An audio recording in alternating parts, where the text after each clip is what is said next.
शेट tractor नांगरटीमध्ये average देत नाही हो, आणि टायर पण लय घासतात. काय करावं बरं?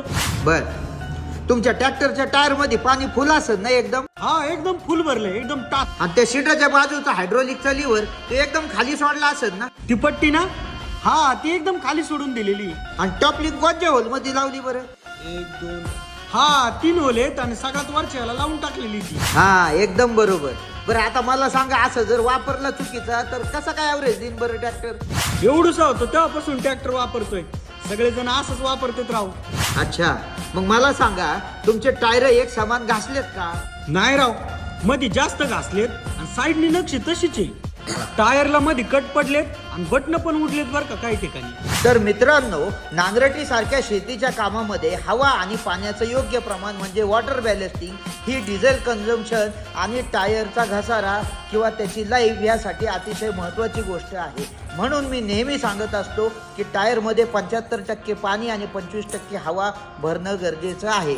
त्यामुळे टायर एक समान टेकतो आणि त्याची लाईफ जास्त मिळते. जर टायरमध्ये 100% म्हणजे फुल पाणी भरलं तर त्याचं रबर कडक होतं, तसेच तो जमिनीवर एक समान टेकत नाही, म्हणून एक समान घासत. आणि जमिनीला ग्रीप धरण्यासाठी त्याला जी नक्षी असते तिचा वापर होत नाही. तसेच रबर कडक झाल्यामुळे नक्षीची जी लवचिकता असायला पाहिजे ती न राहता त्याला जर दगड किंवा कपची लागली तर टायरला कट जातो आणि टायरचं स्लिपेज जास्त होतं. आता सीटाच्या बाजूचा लिव्हर म्हणजे ड्राफ्ट कंट्रोल लिव्हर हा वर खाली केला तर सेन्सिंगचं प्रमाण कमी जास्त होतं. म्हणून स्लिपेज जास्त होत असेल तर ड्राफ्ट लिव्हर थोडासा वरती करावा लागेल. पण मग नांगर खोल नाही लागायचं त्यांनी.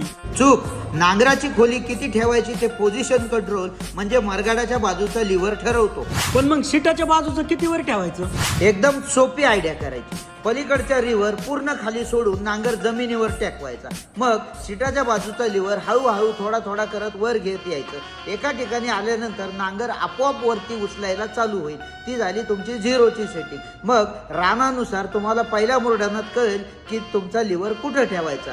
जर तुमचा ट्रॅक्टर लोडवर येतोय किंवा टायर फिरल्यासारखे वाटतंय असं वाटलं तर लिव्हर थोडासा वर उचलायचा, आणि जर नांगर सारखा बाहेर येतोय असं वाटलं तर लिव्हर थोडासा खाली दाबायचा. प्रत्येक रानानुसार ही सेटिंग तुम्हाला करावी लागेल. प्रॉपर सेन्सिंग झाल्यामुळे तुमचा ट्रॅक्टर डिझेल सुद्धा कमी खाईल, तसेच त्याच्या टायरचं स्लिपेज सुद्धा कमी होईल आणि टायरची लाईफ वाढेल. जॉन डिअरमध्ये 3 होलपैकी सगळ्यात खालच्या होलमध्ये सगळ्यात जास्त सेन्सिंग होते, मधल्यामध्ये मीडियम सेन्सिंग होते, तर वरच्या होलमध्ये बिलकुल सेन्सिंग होत नाही. तुम्ही सुद्धा तुमच्या ट्रॅक्टरवर ही सेटिंग करून पहा आणि ॲव्हरेजमध्ये फरक पडल्यास आम्हाला कळवा. आणि माहिती आवडली असली तर सोशल मीडियावर आम्हाला फॉलो करा.